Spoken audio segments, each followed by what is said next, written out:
Assalamualaikum. Okey, hari ini kita akan bincangkan tentang lawatan dan ziarah sewaktu kita berumrah. Sebab apa? Di dalam grup umrah kita sekarang ini tengah hangat diperkatakan tentang lawatan-lawatan ziarah yang tidak bermanfaat katanya.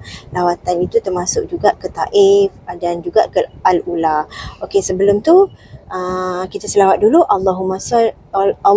Allahumma salli ala Sayyidina Muhammad wa ala alihi wasahbihi wasallim. Sebenarnya ada banyak video saya yang tertangguh. Saya dah catatkan semua permintaan video. Ada yang minta saya buat video di Masjid Nabawi, tentang Masjid Nabawi. Ada yang minta saya buat video untuk sa'i.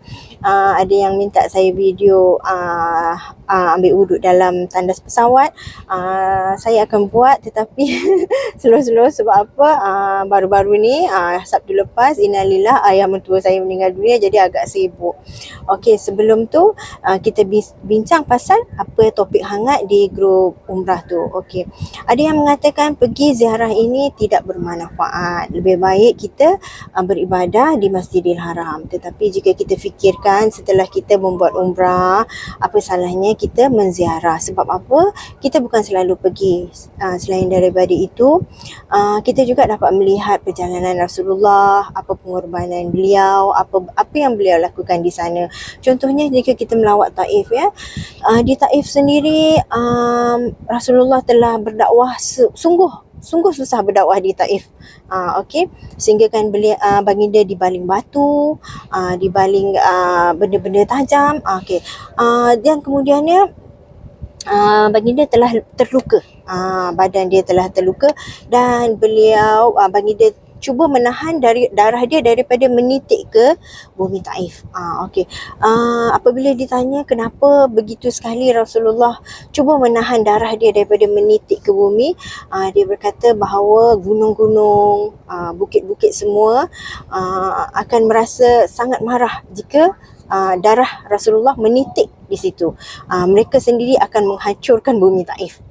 Begitu sekali lah alam ini menyayangi Rasulullah sallallahu alaihi wasallam. Okey, ini semua adalah kerana perintah Allah Subhanahu taala. Jangan kita ingat kerana gunung dan bukit itu berkata sendiri, tidak. Semuanya adalah kerana perjalanan Rasulullah itu diredai oleh Allah Subhanahu taala.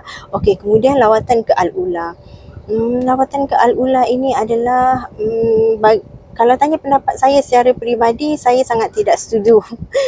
Nampaknya terlalu banyak sekarang ni travel agent yang buat lawatan ke situ. Sebenarnya dengan mereka adalah dengan alasan sebagai mengambil pengajaran.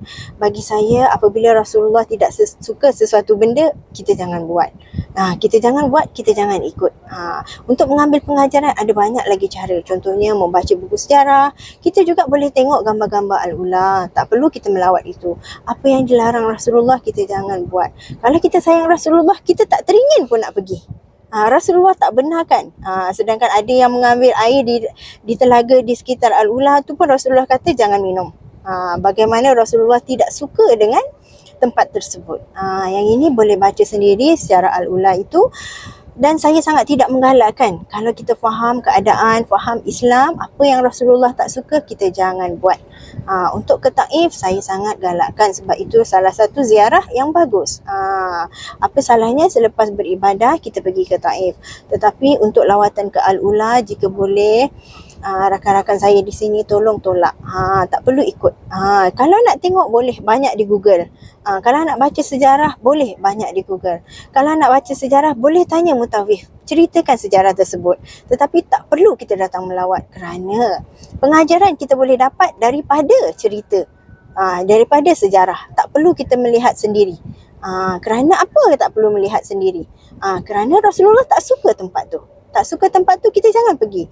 Apabila kita buat sesuatu yang Rasulullah tak suka, kita adalah umat dia yang sangat dia sayangi. Kita akan mendapat syafaat. Macam mana banyak dosa kita, Rasulullah akan meminta kepada Allah Subhanahu Wa Taala untuk mengampunkan dosa kita. Kenapa orang yang begitu sayangkan kita, kita tak dengar cakap dia? Bagi saya, Ke Taif saya sangat setuju, ke Al-Ula saya tak setuju. Sila tolak. Bayangkan perasaan sendiri, bayangkan perasaan Rasulullah sallallahu alaihi wasallam, kita tak menurut perintah dia. Okey, pengajaran boleh diambil tanpa kita melawat tempat tersebut. Okey. Sekian saja. Assalamualaikum warahmatullahi wabarakatuh.